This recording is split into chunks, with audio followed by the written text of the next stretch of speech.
Hi, I'm Kathy Rushing. I'm the Forager Chef. I am the chef owner, operator of the Market Cafe on Southside, and also working with Grow Alabama. I'm thrilled to be here. I'm going to show you something new we can do with your root vegetables that are in this week's box. And I know you've had them, but you can do this all summer long. And I am going to show you something new that brings you into spring. It will take these root vegetables directly into spring and nice new flavors. So first, we'll start with, I have diced these up. You can make them a little smaller to your taste if you want. I'm going to use these in a couple of different ways. So I've done nice little 1/4-inch chunks. And we're going to go ahead and use a hot skillet with about a 1/4 teaspoon of olive oil. We've also got these gorgeous beets. They're also going to be in your box. This is going to make a beautiful, colorful medley of root vegetables. And we're going to let this steam down. This needs to simmer in very little bit of olive oil, as little as possible, so they kind of brown a little bit.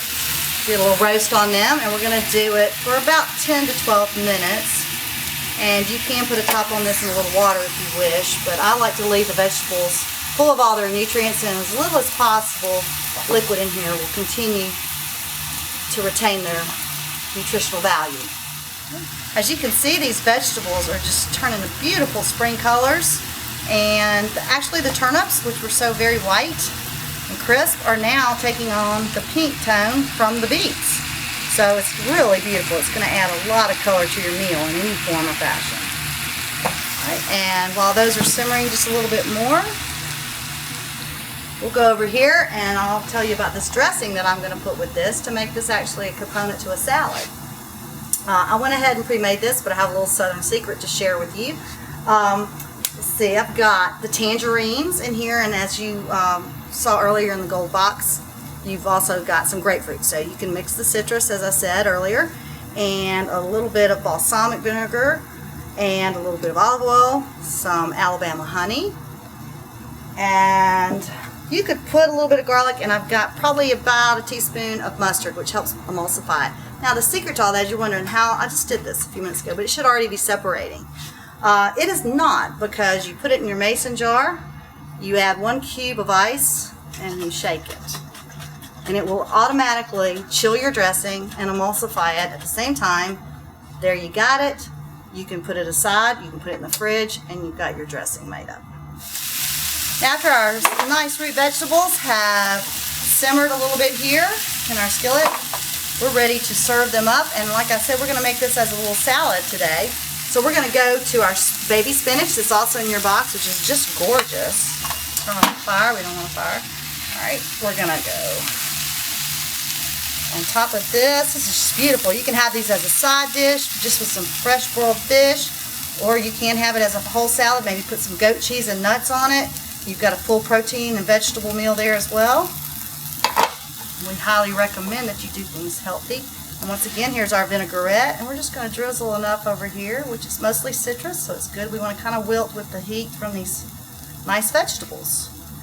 And there you have it. We'll put a little parsley on top to make it all beautiful. And you have a beautiful, fresh spring version of your root vegetables. Very unique. All right, next you can also put them, which this was actually recommended by Jerry, and I think it's a fantastic idea. I made some McEwen grits here. These are actually the organic yellow grits, which I prefer. They're a little heartier. They're a little bit more grain for you, for your fiber for the day, which we do need 30 to 40 grams. That's a lot, isn't it? So we're going to put a little bit of that. This has got goat cheese with some herbs de Provence, so they're creamy grits. And you can also do that. You can serve it on some grits. We'll garnish with a little bit of parsley. And you've got a gorgeous little brunch dish maybe for Easter.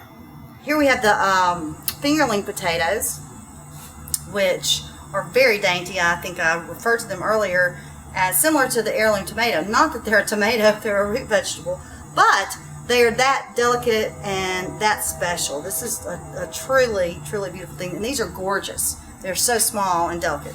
So I'm going to just add them into a hot skillet. You can also roast these with some rosemary and olive oil if you wish. What I'm doing today is going to add a little bit of a spring touch to them. And this can be something you can serve as a side item. All right, we're working our fingerling potatoes here, which have sauteed for about 10 to 12 minutes until they're tender.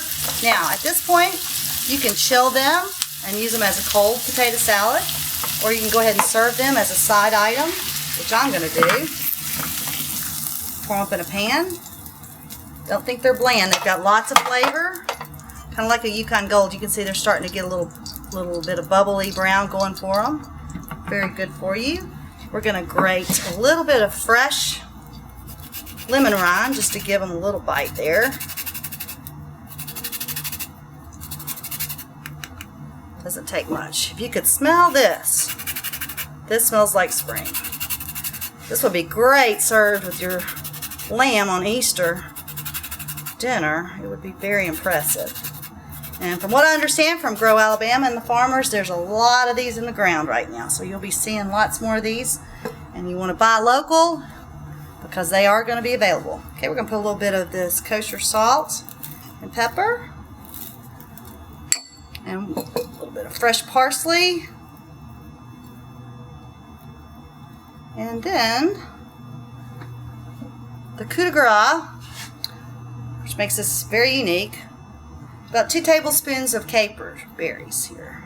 So you're going to put the capers in, let them kind of marinate. Now capers are very pickly tasting, so they're going to be a little vinaigrette flavor to go along.